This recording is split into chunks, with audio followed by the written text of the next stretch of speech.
Hey guys, कैसे आप सब। Welcome back to the another video. आज की इस वीडियो के अंदर प्रिंसिपल ऑफ माइक्रो इकोनॉमिक्स को हम देखने वाले हैं। इंपॉर्टेंट कुछ क्वेश्चंस पीवाईक्यूज देखने वाले हैं। ठीक है, इन पीवाईक्यूज के ही बेसिस पर हम आगे के क्वेश्चंस को मतलब आगे के पेपर के लिए तैयार हो सकते हैं। ठीक है, तो कुछ इंपॉर्टेंट चीज़ें जो मैं आपको वीडियो के स्टार्टिंग में हमेशा बताता हूँ कि एक बार ज़रूर से ज़रूर रीडिंग कर ले सारे क्वेश्चंस को। अपने मतलब जितने भी मैं चीज़ें पढ़ा रहा हूँ उनको अपने बुक से एक बार रीडिंग कर ले, ताकि आपको आंसर राइटिंग की समझ आ जाए कि आपको आंसर्स में एक्चुअली बनाकर लिखना क्या है। ठीक है, तो यहाँ पर कुछ क्वेश्चंस होंगे। और एक और बात कि कुछ क्वेश्चंस ऐसे हैं जिनके आंसर्स मतलब वीडियो ज़्यादा लंबी हो जाने के कारण जिनके आंसर्स मैं आपको प्रोवाइड नहीं करा पाऊंगा। ठीक है, उनका एक्सप्लेनेशन भी। लेकिन अगर आपको लगता है या मुझे लगता है तो मैं आपको पेपर वाले दिन सुबह सुबह वीडियो प्रोवाइड कर दूंगा। उसके लिए आप टेंशन मत लो। ठीक है, जितनी चीज़ें हैं उतने पे ध्यान दो। तो चलिए इस वीडियो को स्टार्ट करते हैं बिना किसी देरी के। चैनल को सब्सक्राइब करके बेल आइकन प्रेस कर देना और अपने दोस्तों में शेयर कर देना। ठीक है, सबसे पहले स्टार्ट करते हैं। Suppose the government opens up a market for international trade। एक मतलब अगर हमारी गवर्नमेंट जो है अगर वो एक मार्केट ओपन करती है इंटरनेशनल ट्रेड के लिए, मतलब हम दो लोग बाकी कंट्रीज से ट्रेड कर पाए, and finals that the world price is lower than the domestic equilibrium price. देखो, एक प्राइस होता है जहाँ पर जिस पॉइंट पर सप्लाई और डिमांड इक्वल होते हैं। ठीक है, उसको हम इक्विलिब्रियम प्राइस कहते हैं। ठीक है, तो यहाँ पे डोमेस्टिक की बात की गई है, यानी हमारे कंट्री में जो प्राइस होगा, ठीक है, हमारी कंट्री में जो प्राइस है उससे कम वर्ल्ड का प्राइस है। ऐसा कहने को मतलब ऐसा क्वेश्चन कह रहा है कि अगर एक गवर्नमेंट क्या करती है, सपोज करो कि गवर्नमेंट मतलब एक इंटरनेशनल ट्रेड के लिए मार्केट ओपन करती है और जो वर्ल्ड प्राइस है वो हमारे डोमेस्टिक प्राइस से कम है। Discuss the gains and losses in the welfare of economic participation. ठीक है, इकोनॉमिक पार्टिसिपेशन कौन होते हैं? इकोनॉमिक पार्टिसिपेशन जैसे ऑर्गेनाइजेशन, जो भी लोग इकोनॉमिक में पार्टिसिपेट करते हैं अपनी इकोनॉमिक को ग्रो करवाने के लिए, वो हमारे इकोनॉमिक पार्टिसिपेशंस कहलाते हैं। ठीक है, तो पहले इसमें पढ़ते हैं कि इसमें क्या गेन हो सकता है, क्या लॉसेज हो सकते हैं। ठीक है, when a government opens up a market to the international trade, the world price is lower than। ठीक है, ये तो पता है। It leads to the changes in the welfare of different economic participants. इसमें बहुत सारे चेंजेस हमें देखने को मिलेंगे। The impact can be analysed in the terms of gains and losses for consumers, producers, overall societal welfare. देखो, यहाँ पर हम गेन्स और लॉसेस किन के बेसिस पर, किन टर्म्स के बेसिस पर बता सकते हैं। या तो कंज्यूमर को लॉस होने वाला है या तो गेन होगा, या तो प्रोड्यूसर को लॉस या गेन होगा, या तो सोसाइटी को होगा। ठीक है, ओवरऑल सोसाइटी के बेसिस पर। तो पहले गेन देखते हैं कि क्या गेन होने वाला है कंज्यूमर्स को। ठीक है, कंज्यूमर का क्या फ़ायदा होगा? Lower prices. देखो अगर हमें मान लो अगर हमारी कंट्री में दाम जो है ज़्यादा है, मतलब बहुत ज़्यादा है प्राइस है, तो और बाहर के देशों से जो हम मंगवा सकते हैं वो थोड़ा कम है, तो जाहिर सी बात है हम मतलब हमें प्रॉफिट तो होने वाला है, फ़ायदा तो होने वाला है। ठीक है, इंक्रीज्ड कंज्यूमर सरप्लस। देखो, कंज्यूमर सरप्लस क्या होता है? सरप्लस का मतलब पहले ये समझो, सरप्लस का मतलब क्या है अगर नहीं पता। सरप्लस का मतलब होता है एक्स्ट्रा। ठीक है, सरप्लस का मतलब कभी भी एक्स्ट्रा होता है। जैसे अगर मैं बात करूँ, मेरे को यहाँ से अमेरिका जाने के लिए 5,000 रुपये की ज़रूरत है। ठीक है, मतलब एज्यूम करो 5,000 रुपये की, लेकिन मेरे पास है 10,000 रुपये। ठीक है, मतलब 5,000 में मैं अच्छी लाइफ जी सकता हूँ वहाँ जाके और आ भी सकता हूँ, लेकिन 10,000 है तो इसका मतलब 5,000 मेरे पास सरप्लस है। तो कंज्यूमर सरप्लस का मतलब क्या होता है? डिफरेंस बिटवीन, मैं पहले आपको डेफिनेशन बता दूँ कि difference between the price which customer want to pay and the actual price. मतलब वो प्राइस जो कस्टमर देने के लिए तैयार है और वो प्राइस जो एक्चुअली में मार्केट में है। तो सरप्लस कब होगा? जब मार्केट में मान लो कोई चीज़ 20 रुपये में, यहाँ पे है मार्केट, 20 रुपये में मार्केट में मिल रही है, लेकिन कस्टमर उसके लिए 50 देने को तैयार है। ध्यान से देखना, 20 रुपये में अगर कोई चीज़ मिल रही है मार्केट में लेकिन कस्टमर उसके लिए 50 देने को तैयार है, इट मीन्स जो 30 रुपये है वो कंज्यूमर सरप्लस कहलाएगा। ठीक है, तो इससे इंक्रीज हो जाएगा।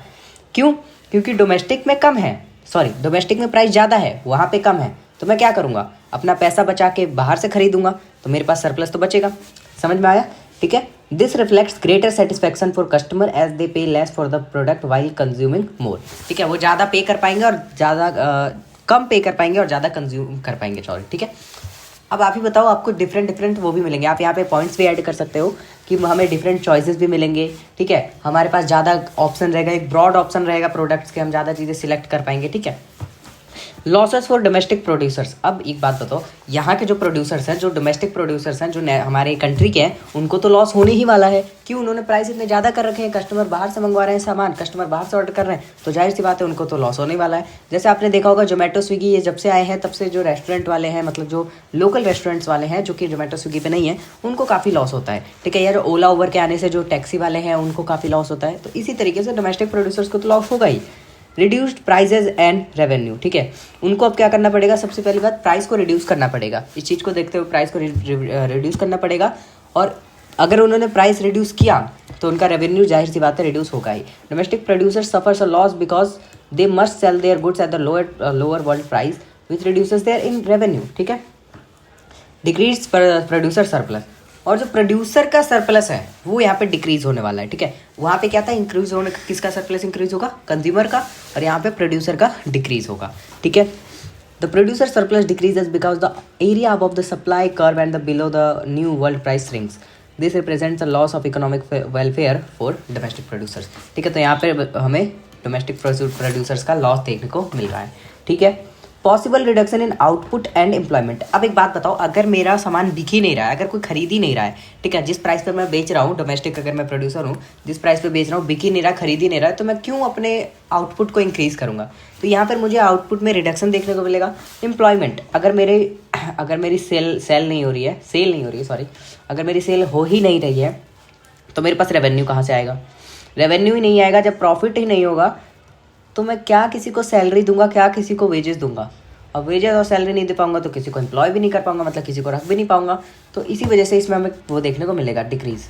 ठीक है, impact on overall economic welfare, increase total surplus, जो टोटल सरप्लस है वो इंक्रीज होने वाला है। ठीक है, the overall economic welfare improves as the gain from the trade outweigh the losses. ठीक है, क्यों? क्योंकि जो गेन होने वाला है ना ट्रेड से, वो ज़्यादा होगा, लॉसेस से ज़्यादा होगा। मतलब ये देखो, मान लो 5% लॉस हो रहा है तो 7-8% गेन होने वाला है इस चीज़ से। ठीक है, consumer gain more from lower prices than producer loss due to reduced revenue. अब आप ही बताओ कि हमारे देश में प्रोड्यूसर ज़्यादा है या कंज्यूमर ज़्यादा है?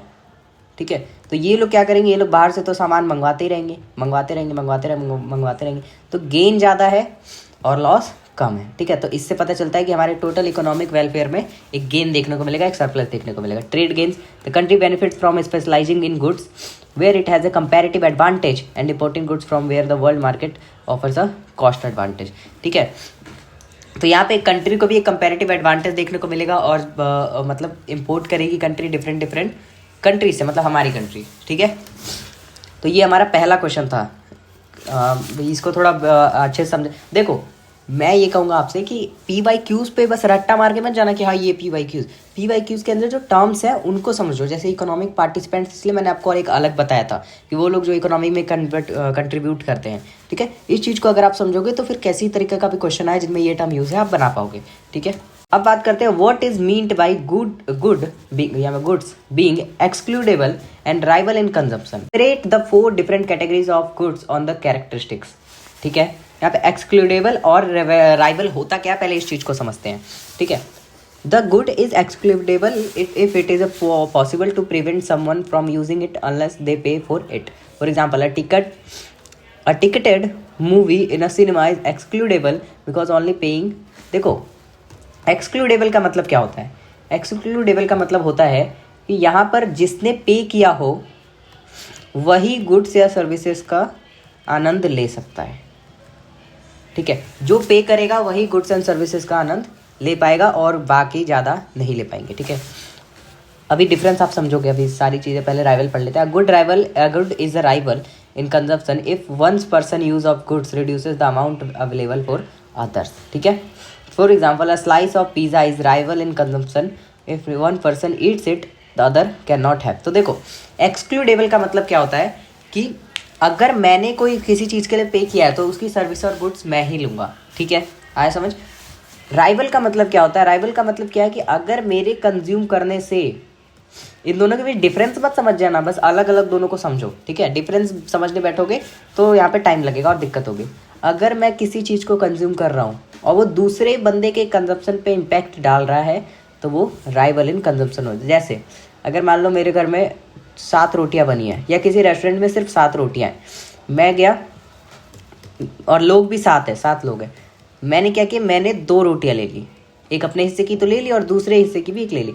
तो मेरे कंज्यूम करने से किसी एक बंदे को रोटी नहीं मिलने वाली, तो ये राइवल इन नेचर हो जाता है, राइवल इन कंजम्पशन। ठीक है, तो यहाँ पे ये चीज़ याद रखना। प्राइवेट गुड्स की बात करते हैं। अब गुड्स के प्रकार के अनुसार हमें देखना पड़ेगा कि कौन क्या है।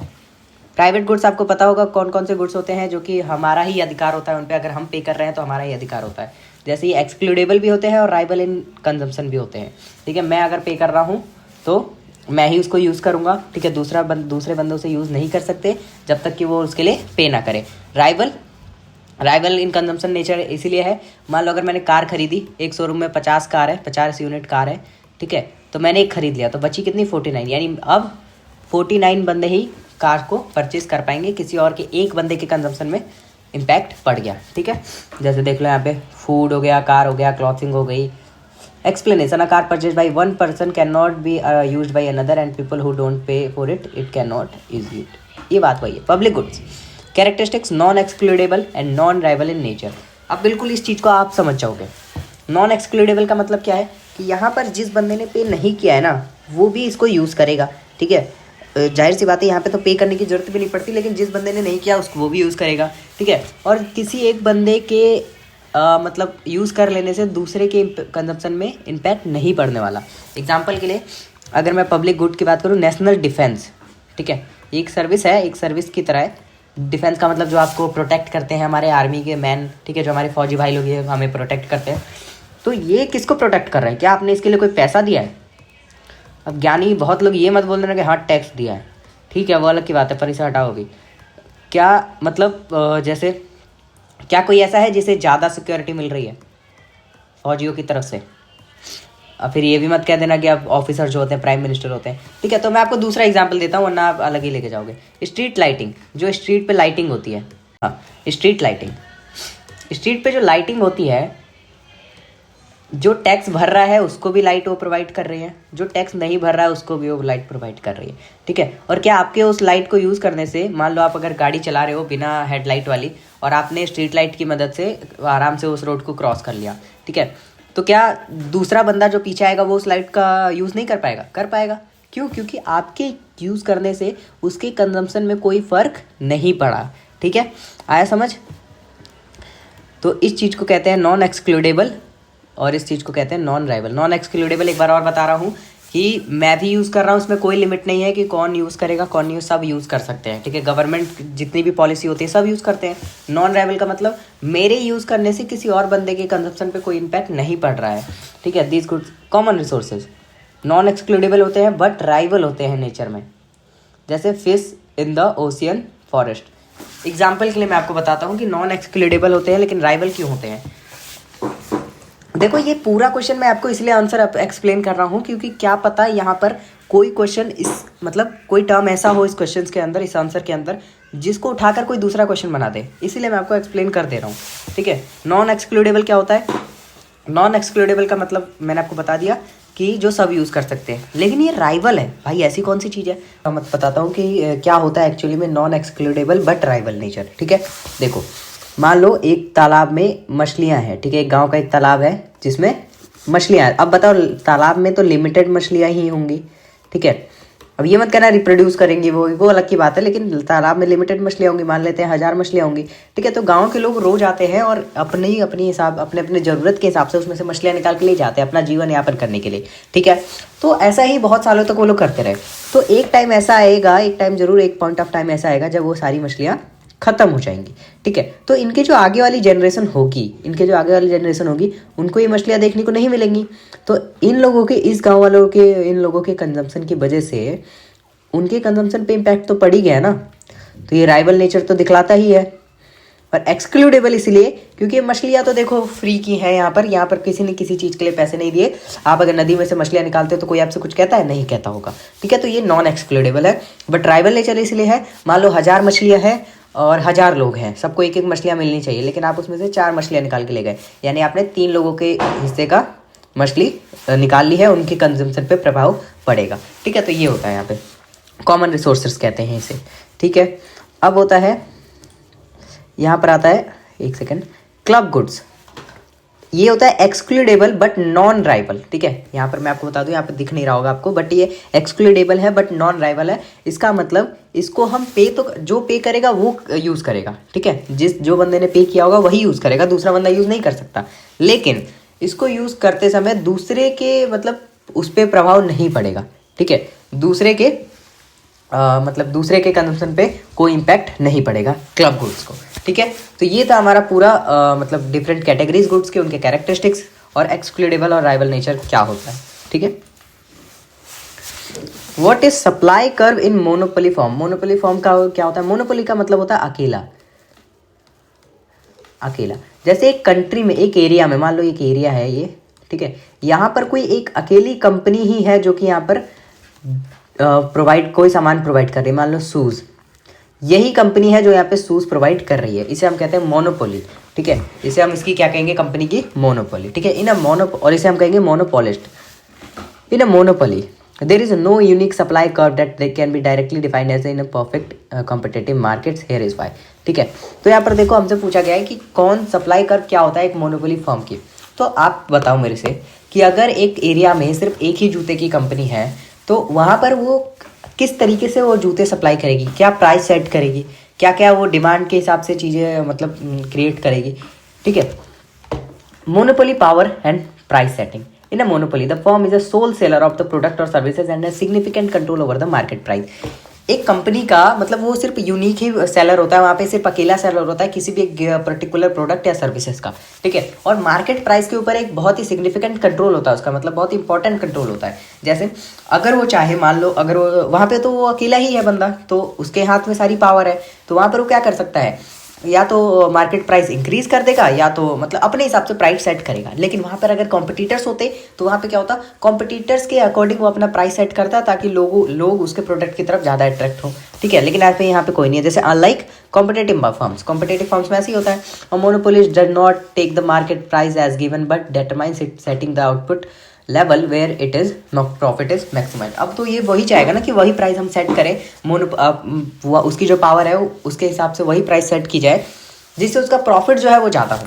मैं भी यही चाहूँगा, जाहिर सी बात है आप भी यही चाहोगे। अगर आप किसी एक एरिया में सिर्फ आप ही हो जो कि वहाँ पर प्रोवाइड कर रहा है कोई सर्विसेज, तो आप ज़्यादा ही चार्ज करोगे ना, ठीक है। Dependence on demand curve. The monopolist decision on how much to supply is heavily influenced by the demand curve it faces. जितनी डिमांड होती है उतना ही सप्लाई उसे देना पड़ता है, ठीक है। एक मोनोपोलिस्ट का डिसीजन कि कितना सप्लाई देना है ये बहुत ज़्यादा इन्फ्लुएंस होता है डिमांड के हिसाब से, यानी वो डिमांड के ऊपर बहुत ज़्यादा डिपेंडेंट होता है। The demand curve represent the relationship between the price consumer are willing to pay and the quantity they will buy, ठीक है।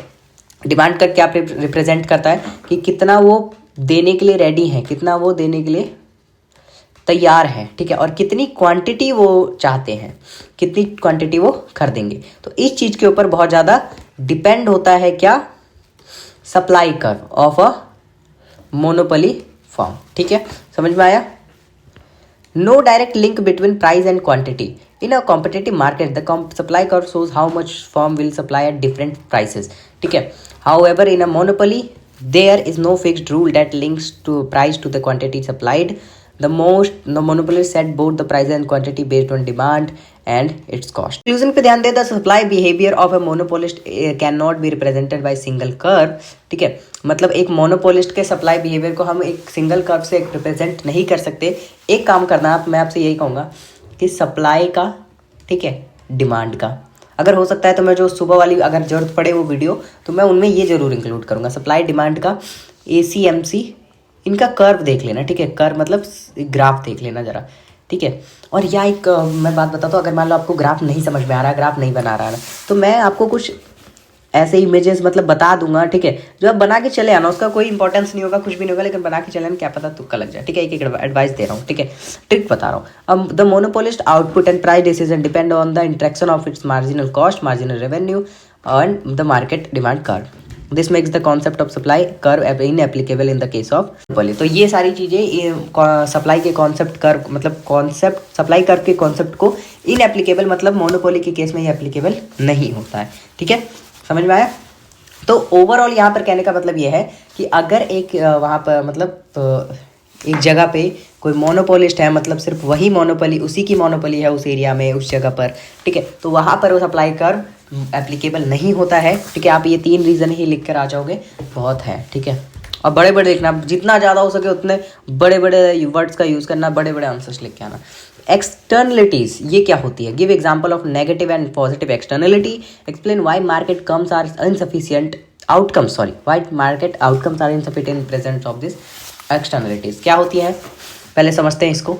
Externalities refers to the cost of और बेनिफिट्स, ठीक है, कॉस्ट और बेनिफिट्स। कॉस्ट बोल सकते हो या लॉस बोल सकते हो। बेनिफिट तो पता होगा आप, of an economic activity experience by third parties who are not directly involve in the transaction, ठीक है। These impacts are not reflected in the market price of goods और services. Externalities can be negative और positive. एक ऐसी एक externalities मतलब या तो लॉस हो सकता है या तो एक प्रॉफिट हो सकता है किसी भी इकोनॉमिक एक्टिविटीज़ का, ठीक है, जो कि ऐसे एक्सपीरियंस मतलब इस ऐसे पार्टीज़ के द्वारा किया गया, ऐसे लोग के द्वारा किया गया जो कि डायरेक्टली ट्रांजैक्शन में इन्वॉल्व नहीं होते। एग्जाम्पल के लिए बताता हूँ मैं आपको, जैसे example of A negative externality, example air pollution from factories से जो एयर पॉल्यूशन निकल रहा है, ये नेगेटिव वाला एक्सटर्नलिटी है, ठीक है। Factories emit harmful gases into the air, which causes health problems and environmental degradation. People living nearby bear the cost in the form of medical expenses or reduced quality of life, even though they are not involved in the factory's operation, ठीक है। तो यहाँ पे देखो क्या बोला गया है कि फैक्ट्री में से निकला धुआं, ठीक है, धुएं में है बहुत सारे हार्मफुल केमिकल्स और हार्मफुल गैसेस, ठीक है। अब उसके आसपास वाले लोग क्या कर रहे हैं? आसपास वाले लोग उसे इनहेल कर रहे हैं और बीमार पड़ रहे हैं, डॉक्टर के पास जा रहे हैं, अपना इलाज करवा रहे हैं। तो क्या इन लोगों का कंपनी के ऑपरेशन में कोई इन्वॉल्वमेंट है? नहीं है। कंपनी के ट्रांजैक्शन में है? नहीं है। लेकिन उनको इसके धुएं से काफ़ी ज़्यादा नुकसान हो रहा है और काफ़ी ज़्यादा उन्हें हर्जाना भुगतना पड़ रहा है। तो ये एक नेगेटिव एक्सटर्नलिटी हो गई, मतलब कि वो बंदे इस चीज़ में इन्वॉल्व नहीं थे, फिर भी उन्हें उनकी कीमत चुकानी पड़ रही है, ठीक है। Why the market outcome is insufficient. Market fails to account for the social cost of a pollution because the factory doesn't bear the full cost of its activities. Price of goods produced by the factory is lower than it should be, leading to the overproduction and excessive pollution. This insufficient. और एक और चीज़ बताता हूँ मैं आपको कि अगर आपको मान लो ये इतना 2 पार्ट है और ये पार्ट आपको समझ में नहीं आ रहा है, नहीं पता चल रहा है, ठीक है, तो थोड़ा बहुत समझ के वैसे लिख देना, बट उतना भी नहीं लिख पा रहे तो 2 चीज़ों को, पहले या दूसरे पार्ट को, या ये पार्ट 1 मानते हैं या पार्ट 2 मानते हैं, तो इन दोनों में से किसी एक को बढ़िया तरीके से फैला के लिखते जाना, कोई दिक्कत नहीं है, ठीक है। एग्जाम्पल मैंने बताया, एग्जाम्पल है जैसे एग्जाम्पल ऑफ पॉजिटिव एक्सटर्नलिटी, इसका क्या होगा? Education. When an individual pursues higher education, societal benefits from better through better decision making, increase productivity, reduced crime rates. देखो, अगर मैं कल को एजुकेशन अच्छी तरीके से लेता हूँ, ठीक है, और एक IAS ऑफिसर बनता हूँ किसी डिस्ट्रिक्ट का, तो क्या हुआ? मेरे अच्छे IAS ऑफिसर बनने से, मेरे डिसीजन से, मेरे जजमेंट के मतलब सोच से, ठीक है, तो इससे क्या होता है? इससे मेरे डिस्ट्रिक्ट को काफ़ी ज़्यादा फ़ायदा हुआ, मैं न्याय कर रहा हूँ, जस्टिस दे रहा हूँ लोगों को, ठीक है। तो इससे क्या मतलब, उन लोगों ने मेरी पढ़ाई में कोई कंट्रीब्यूशन किया? नहीं किया, लेकिन फ़ायदा तो उन्हें हो रहा है ना, ठीक है। तो इस तरीके से एक्सटर्नलिटी होती है, नेगेटिव होती है और एक पॉजिटिव होती है, ठीक है। आया समझ? Do firms in oligopolistic market structure not collude to maximise their profits? Discuss the behaviour oligopolist firms using the game of prisoner dilemma, ठीक है। इसका मतलब ये जो टर्म है ये मैं आपको नेक्स्ट वीडियो में या आगे समझाता हूँ, ठीक है। फर्म्स इन एन ऑलिगोपॉली, पहले ऑलिगोपॉली का मतलब समझो। ऑलिगोपॉली का मतलब होता है कि जो ऐसा इकोनॉमी, या ऐसा कह सकते हैं कि ऐसी जगह पे जहाँ पर कंपनीज होमोजीनियस प्रोडक्ट बना रही हो, एक ही कंपनी होमोजीनियस प्रोडक्ट बना रही हो, यानी अलग अलग तरीके के प्रोडक्ट एक ही कंपनी बना रही हो। जैसे कोको कोला और पेप्सी को देख सकते हैं, वो दोनों अलग अलग कंपनीज हैं, लेकिन उनके, जैसे आप ड्यू देख सकते हैं और मिरिंडा देख सकते हैं, क्या ये दोनों अलग अलग? नहीं, ऐसा कह सकते हैं। जैसे थम्स अप और कोको कोला, आप समझोगे थम्स अप की एक अलग कंपनी है, कोको कोला एक अलग कंपनी, नहीं, ये दोनों एक ही है, कोको कोला ही बनाता है सबको, ठीक है। तो ऐसी कंपनीज ऑलिगोपॉली, ठीक है, जो कि डिफरेंस मतलब अलग प्रोडक्ट या होमोजीनियस प्रोडक्ट्स क्रिएट करते हैं, ठीक है। जैसे आप BBK इलेक्ट्रॉनिक्स का नाम सुना होगा आपने, क्या करते हैं? जो आप जितने भी चाइनीज़ फ़ोन चलाते हो, Realme, Redmi, Vivo, Oppo, one plus, ये सारी ही इसके अंडर आती हैं, सारी ही एक कंपनी बनाती है। ये बस आपको बेवकूफ़ बनाने के लिए अलग अलग ब्रांड्स के नाम दिए होते हैं, इनको हम ऑलिगोपॉली कहेंगे, ठीक है। आज समझ, तो इसमें पूछा है कि क्यों हमें फर्म्स ऐसा देखने को नहीं मिलती कि ऐसे 2 फर्म्स एक दूसरे से कॉल्यूट कर जाते हैं, मतलब एक दूसरे के साथ मिल जाते हैं, ठीक है। वो पॉलिस्टिक मार्केट स्ट्रक्चर ये है जहाँ पर ऐसी कंपनीज होती हैं, 2 ऐसी कंपनीज होती हैं जो कि बना रही हैं डिफरेंट प्रोडक्ट, ठीक है। इसका भी अलग प्रोडक्ट है, अपना अलग अलग ब्रांड है, इसका भी एक अलग प्रोडक्ट है, ठीक है।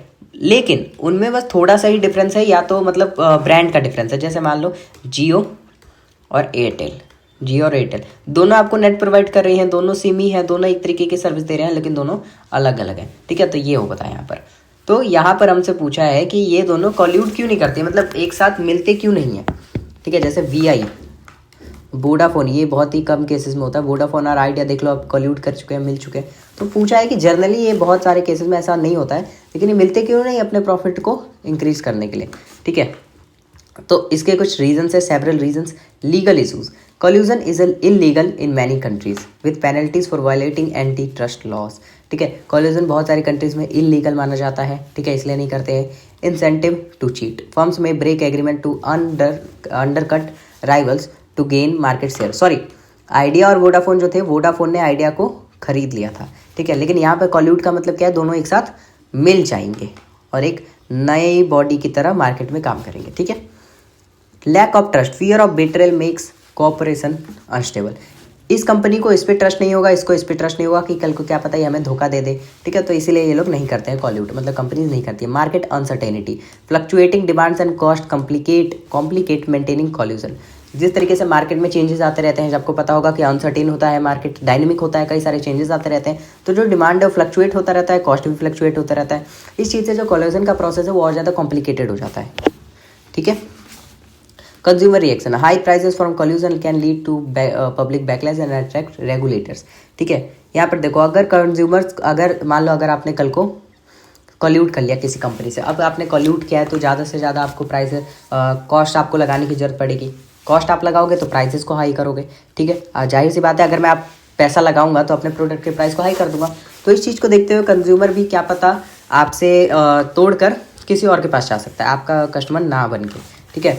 बिहेवियर और oligopolist firms and the prisoners dilemma.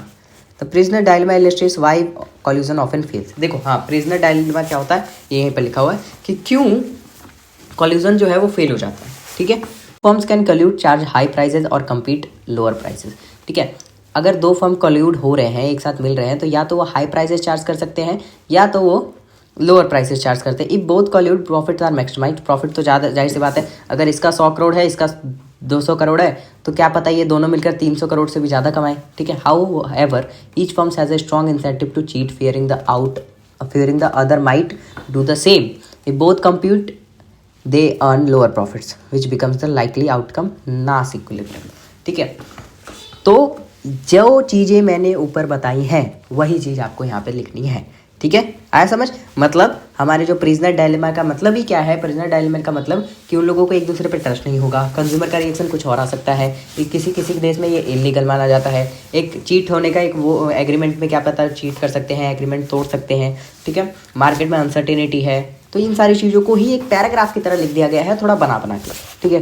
Conclusion देखते हैं। The prisoners dilemma shows that the mistrust and the temptation to cheat make difficult in oligopolistic markets. As a result, firms often compete relying on non-price strategies like advertising to gain an edge. लेकिन वो कॉल्यूट नहीं करते, ठीक है। Glue factory, steel, एक glue factory है और एक स्टील मिल है जो कि स्मोक कंटेनिंग, मतलब स्मोक छोड़ते हैं जिसमें केमिकल होते हैं जो कि हार्मफुल हो अगर वो ज़्यादा मात्रा में इनहेल किए जाए, ज़्यादा मात्रा में अंदर लिए जाए तो, ठीक है। तो हमारे पास एक ग्लू फैक्ट्री है और एक स्टील का प्लांट है जो कि धुआं छोड़ते हैं, उसमें हार्मफुल केमिकल्स हैं, ठीक है। Containing, describe 3 ways the government might respond to this externalities. ये एक एक्सटर्नलिटीज़ है जो कि नेगेटिव एक्सटर्नलिटीज़ है, अभी मैंने बताया था आपको, ठीक है। तो इसको पूछा गया कि हमें तीन तरीके बताइए जो इसे गवर्नमेंट इसको रिस्पॉन्ड करेगी।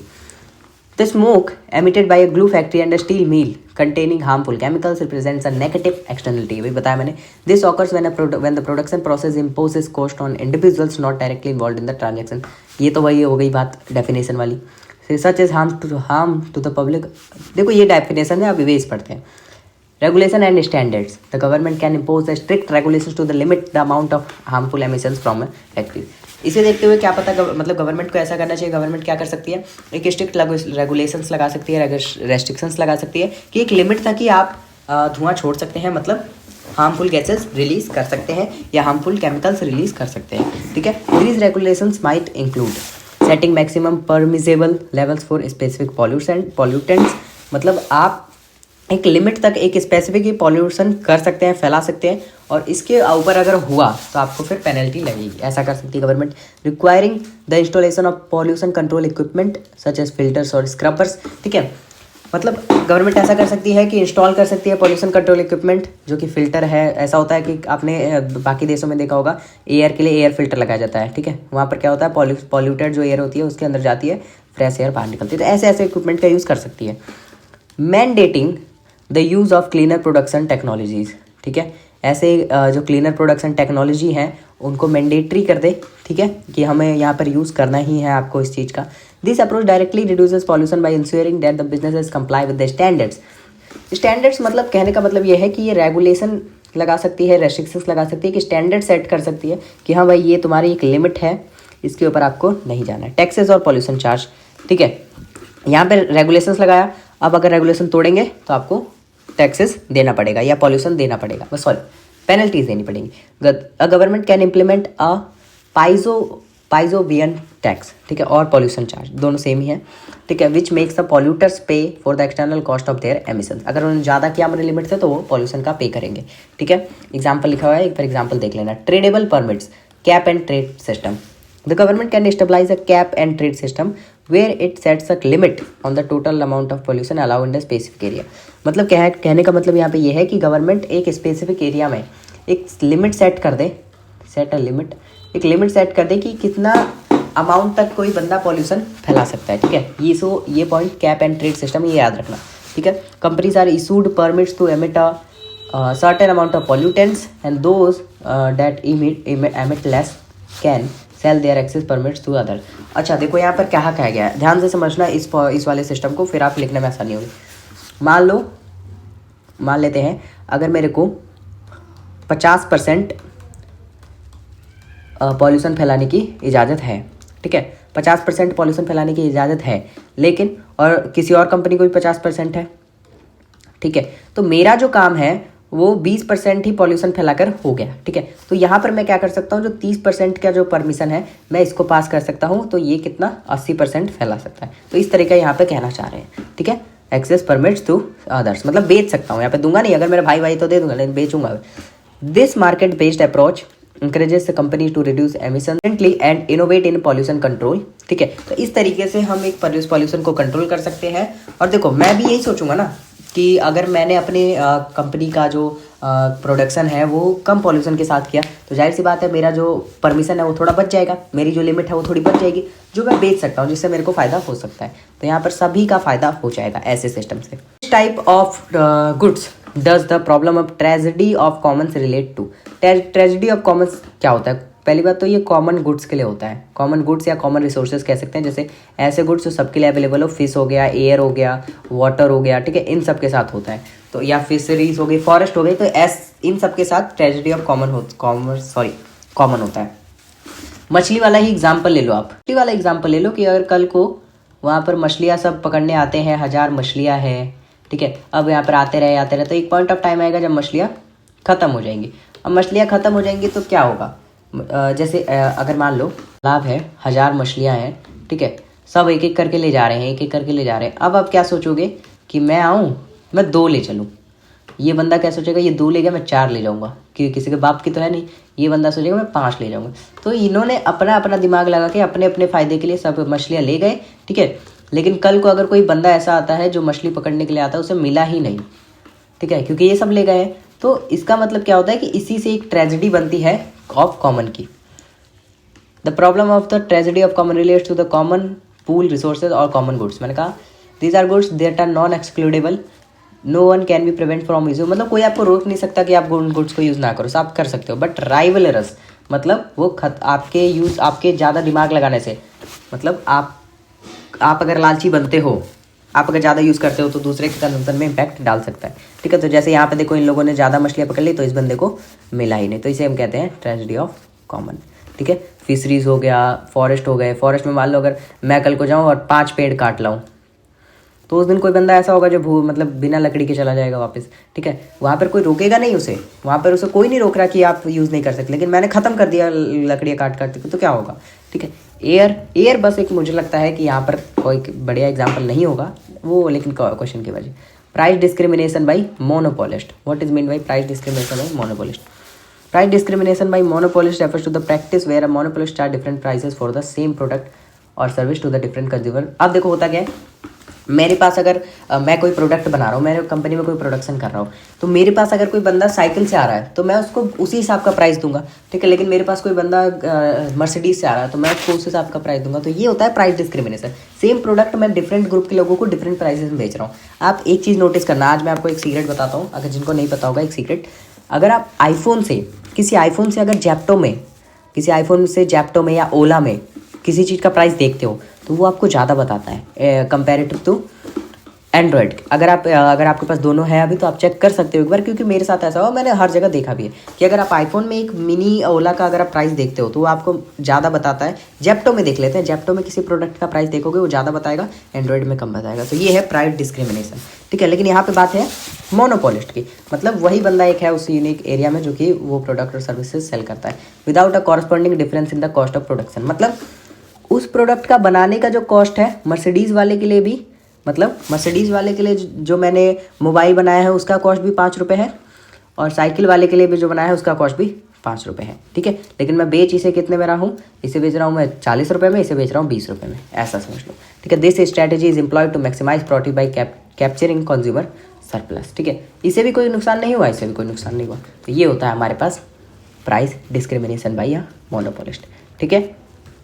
Types of price discrimination, first degree, second degree, third degree. क्या होता है first degree? Perfect price discrimination, charging each consumer the maximum price they are willing to pay. मतलब मैं ऐसा करूँ कि जितना वो चाहते हैं, जितना वो पे करना चाहते हैं, मैं सारे कंज्यूमर से उतना ही ले रहा हूँ, ठीक है। ऐसा नहीं कि मैं भोला बन के उनसे कम ले रहा हूँ, जितना वो पे करना चाहते हैं मैं सारे कंज्यूमर से उतना ही ले रहा हूँ। तो ये होता है first degree discrimination. Second degree, charging different prices based on the quantity consumed और the version of the product. अब देखो कोई बंदा अगर मेरे पास 1 किलो केले लेने आए तो मैं उसे 40 रुपये के दूंगा, लेकिन कल को कोई बंदा अगर मेरे पास 40 किलो केले लेने आए तो मैं जो टोटल प्राइस होगा उसमें से थोड़ा डिस्काउंट तो दूंगा ना। आप भी जो सामान खरीदने जाते हो और जब बल्क में लेते हो तो डिस्काउंट तो मिलता ही है। तो इस हिसाब से, या अगर आप मान लो कोई जैसे कोई कोर्स खरीद रहे हो, तो कोर्स होते हैं, जैसे आजकल देखा होगा आपने, एक सिंपल कोर्स होते हैं और एक प्रो कोर्स होते हैं। सिंपल कोर्स तो सिंपल कोर्स आपको थोड़ा सस्ता मिलता है, प्रो कोर्स आपको थोड़ा महंगा मिलता है, ठीक है। तो यहाँ पर उसके प्राइस थोड़ा डिफरेंट हो गया, इसका प्राइस डिफरेंट हो गया। तो second degree. Third degree, charging different prices to different groups of people based on characteristics, age, location, income, ठीक है। इनकम के हिसाब से, जैसे अगर मान लो अगर आपकी दुकान किसी गाँव में है तो आप वहाँ पे हेयर कटिंग का 50 रुपये चार्ज करोगे, लेकिन वही दुकान अगर मैं आपकी कहीं DLF के मॉल में लगवा दूँ तो उसी हेयर कटिंग का आप 500 रुपये चार्ज करोगे। तो इसे कहते हैं थर्ड डिग्री डिस्क्रिमिनेशन, ठीक है। समझ में आ गया होगा वैसे आपको। इन suitable diagram explain the condition of natural monopoly.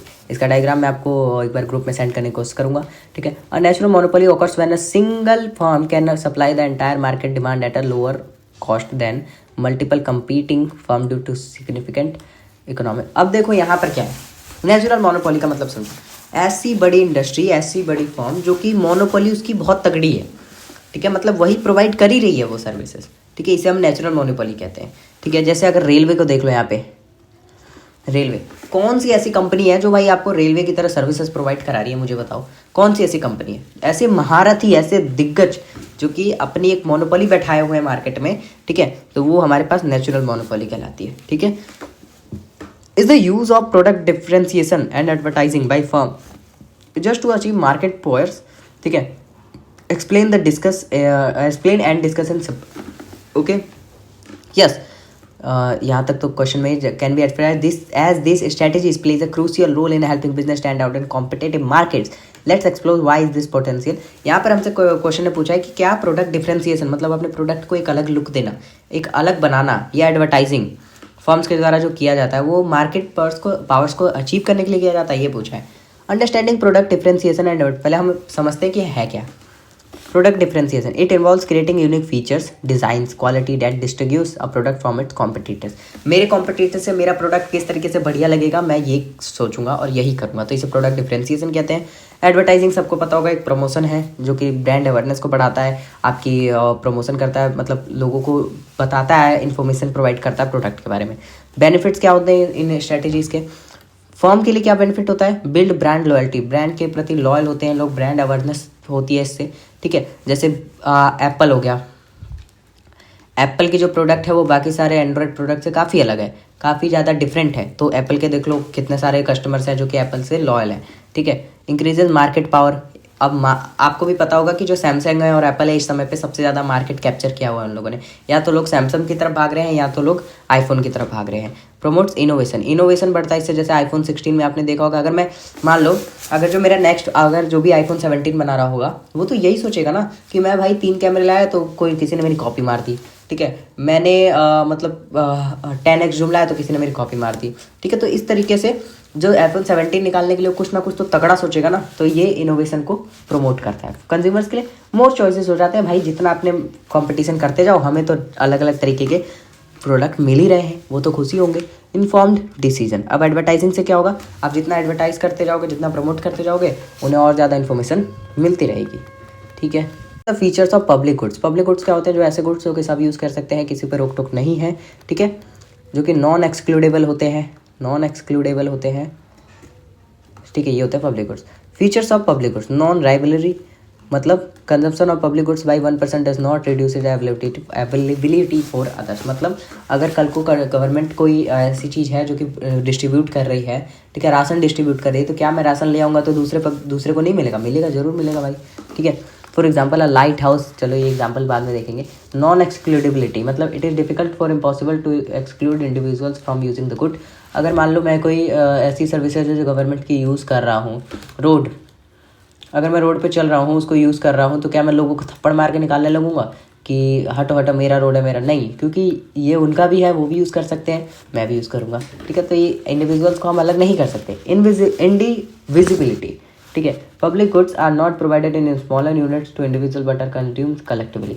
Public goods जो होते हैं, पब्लिक गुड्स क्या, आपको राशन जो होता है वो गवर्नमेंट से सीधा आपके लिए आता है? बस नहीं आता है ना, तो किसी भी इंडिविजुअल्स को प्रोवाइड नहीं किया जाता है स्मॉलर यूनिट्स में, ये कलेक्टिवली प्रोवाइड किया जाता है लोगों को, पूरी सोसाइटी को, पूरे एरिया को।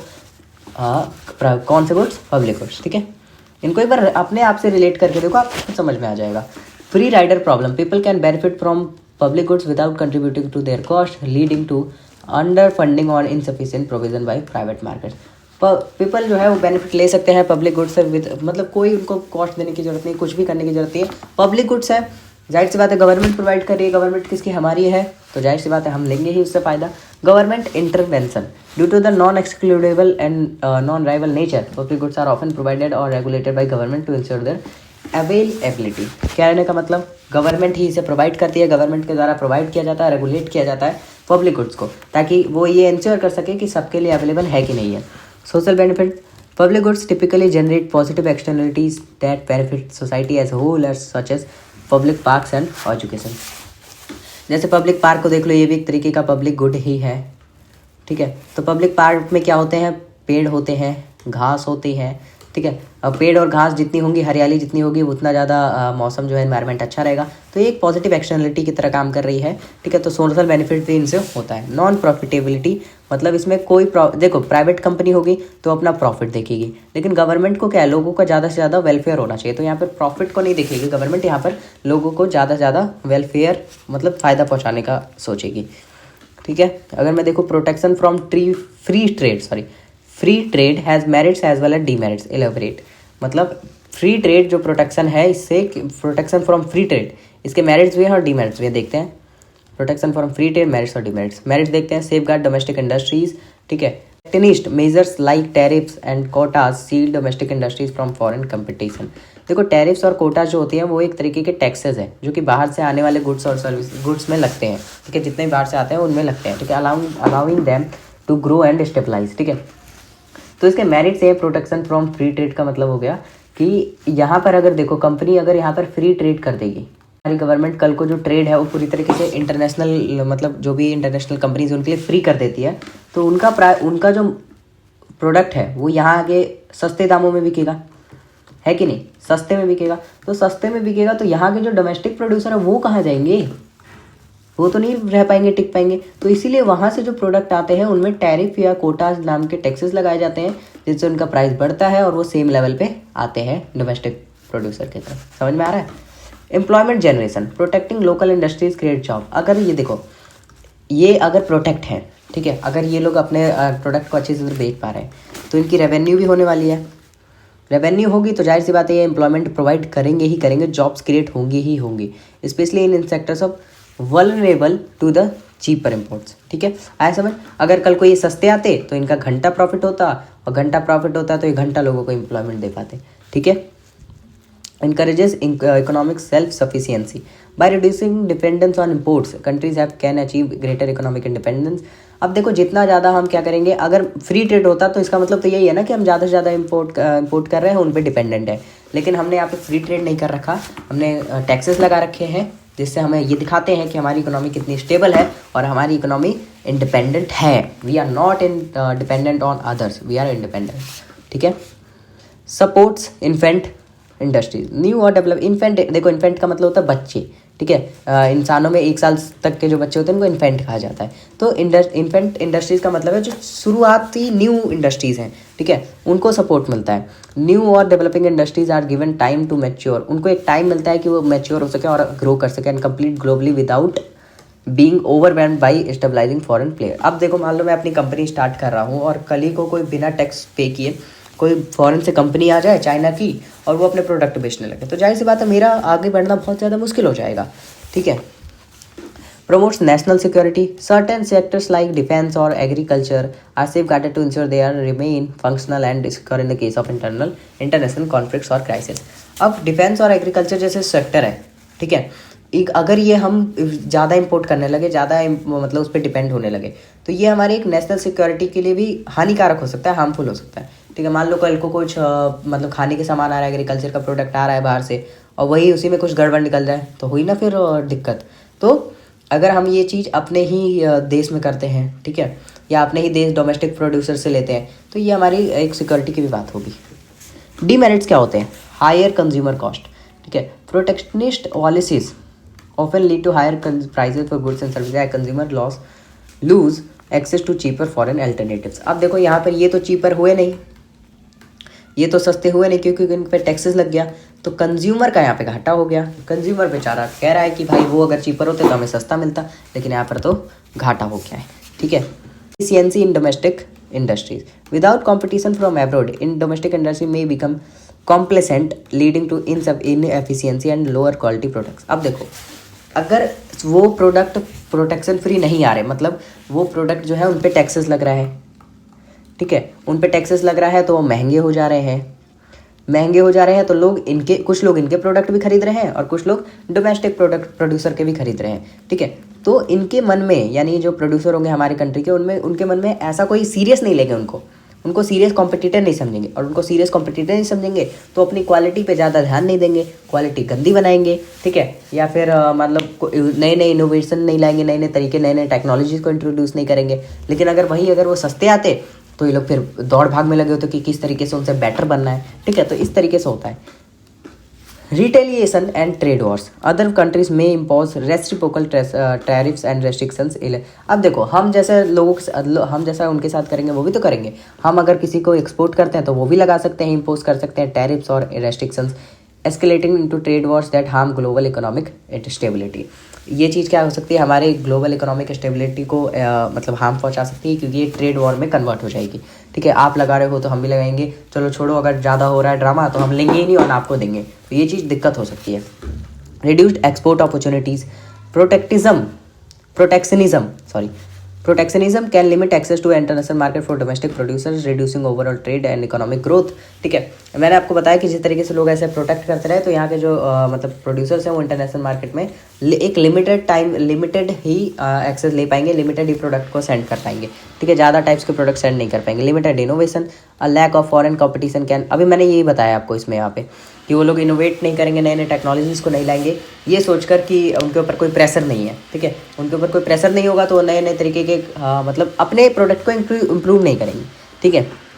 Conclusion, while protection from free trade offers short-term benefits like safeguarding domestic industries, boosting employment, and can lead to inefficiency, higher consumer product. यहाँ पे देखो डिमेरिट्स और मेरिट्स दोनों लिख दिया है, तो आपको समझ में आ गया होगा। Cost that society has to bear because of monopoly, monopoly की वजह से सोसाइटी को कौन से कॉस्ट पे करने पड़ रहे हैं, कौन सा हर्जाना भुगतना पड़ रहा है।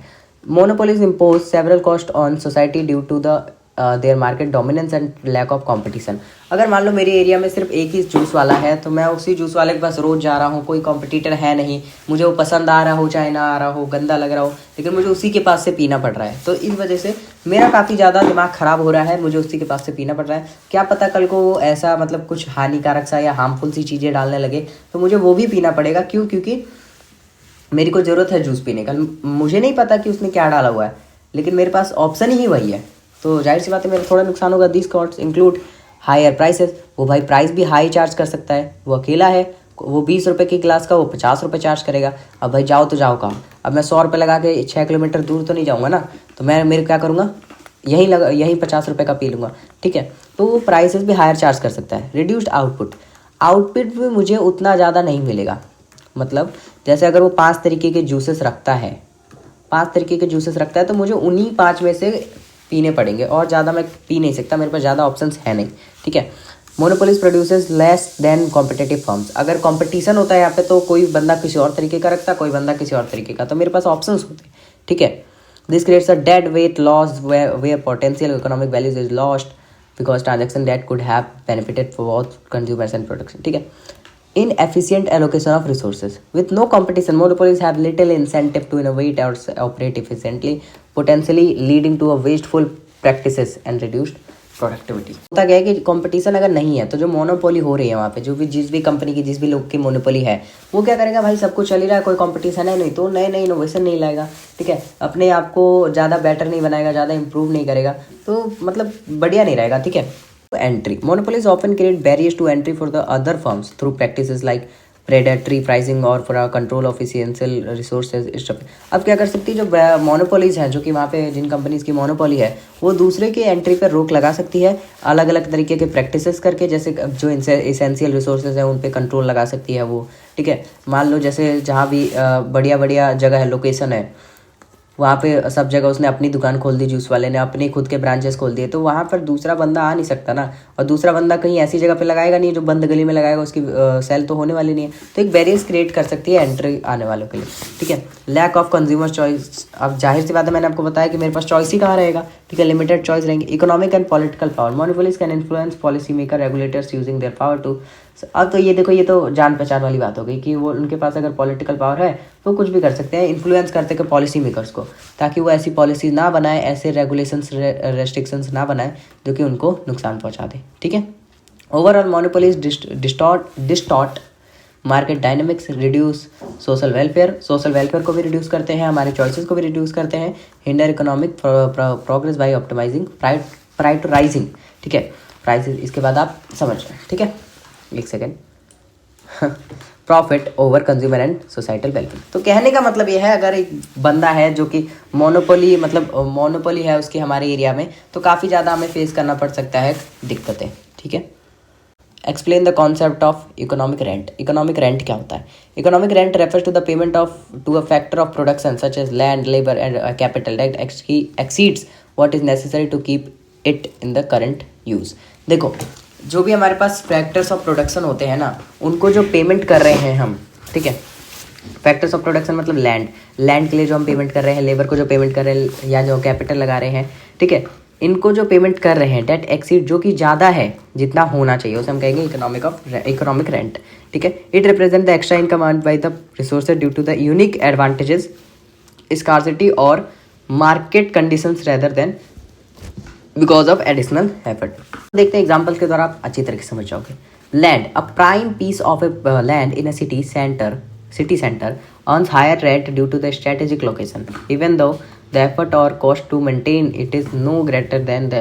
अब देखो, एक बंद गली में जो लैंड है, ठीक है, और एक सिटी सेंटर मतलब मेन एरिया में जो लैंड है, इसका रेंट 1 लाख है, इसका रेंट 10,000 है। इन दोनों को मेंटेन करने का जो कॉस्ट है वो सेम ही आ रहा है, लेकिन इसको क्या हुआ, इसको लोकेशन की वजह से ज़्यादा फ़ायदा हो रहा है और इसको लोकेशन की वजह से घाटा हो रहा है। ठीक है, तो यहाँ पर ये बताया जा रहा है कि जितना इसको मिलना चाहिए था उससे इसको ज़्यादा मिल रहा है। ठीक है, उससे इसको ज़्यादा मिल रहा है, किसकी वजह से, लोकेशन की वजह से। ठीक है, जितना नेसेसरी था उससे इसको ज़्यादा मिल रहा है। ठीक है, लेबर से देखते हैं सेलिब्रिटी और हाईली स्किल्ड वर्कर। जैसे अगर मैं बात करूँ मनीष मल्होत्रा की, मनीष मल्होत्रा को देख लो, वो भी एक टेलर ही है, कपड़े डिज़ाइन ही करता है अगर मेरी भाषा में बोले तो। ठीक है, एक फैशन डिज़ाइनर ही है। तो आपको गली में ऐसे काफ़ी सारी आंटियाँ मिल जाएंगी जो कि बढ़िया बढ़िया कपड़े कर सकती हैं, सिलाई कर सकती है, डिज़ाइन कर सकती है, लेकिन वो सेलिब्रिटी है, एक हाईली स्किल्ड वर्कर है। ठीक है, तो वो ज़्यादा कमा रहा है इन लोगों से ज़्यादा। ठीक है, मिनिमम रिक्वायर्ड टू, उनको जितना मिलना चाहिए उससे ज़्यादा ही उसे मिल रहा है। कैपिटल, रेयर आर्ट वर्क और patent might generate excessive returns because of its exclusivity. Economic rent is not a result of productivity or contribution, but arises due to factors like scarcity, monopoly. ये जो economic rent है ये ऐसा नहीं है कि कोई प्रोडक्टिविटी है या कंट्रीब्यूशन है इसकी वजह से रेस हो रहा है, ये बल्कि स्कार्सिटी, मतलब स्कार्सिटी का मतलब अगर कोई चीज़ कहीं पे कमी है तो उसकी वजह से किसी ने फ़ायदा उठा लिया। ठीक है, या मोनोपोली पावर और फेवरेबल मार्केट कंडीशंस, मतलब मैंने बताया ना जैसे लोकेशंस हो गई ये। ठीक है, एक बार और बता दे रहा हूँ इकोनॉमिक रेंट। मान लो मेरे को रेंट जो है वो इतना मिलना चाहिए, मेरे को जो पेमेंट है वो इतनी मिलनी चाहिए, लेकिन किसी कारण की वजह से मेरे को जो पेमेंट है वो इतनी मिल रही है, ये इतनी मिल रही है। ठीक है मान लो मेरे को 100 रुपये मिलनी चाहिए लेकिन मेरे को 500 मिल रहा है किसी कारण की वजह से, मेरे लैंड के लोकेशन की वजह से। तो ये हो गया हमारा पास इकोनॉमिक रेंट। ठीक है, ये कुछ क्वेश्चंस हैं जो कि आप पढ़ लेना। ठीक है, शॉर्ट नोट्स में Nash equilibrium, lemons problem, Coase theorem और नेगेटिव एक्सटर्नलिटीज़, ये तो मैं आपको बता चुका हूँ। ठीक है, और हो सकता है मैं आपको 100% श्योरिटी के साथ नहीं कह सकता, लेकिन हो सकता है कि मैं नेक्स्ट वीडियो लेकर आऊँ। जितना मेरे से हो सका था उतना मैंने आपको बता दिया PYQs। वैसे ही आप थोड़ा थोड़ा पढ़ते रहना, आराम से आपका पेपर हो जाएगा। और याद रखना हमेशा एक बात कि अगर कोई सा भी पेपर आए टेंशन मत लेना, एग्जाम्पल के साथ लिखते रहो और बढ़ते रहो आगे, कोई दिक्कत की बात नहीं होने वाली। ठीक है, मिलते हैं अगली वीडियो में, तब तक के लिए बाय।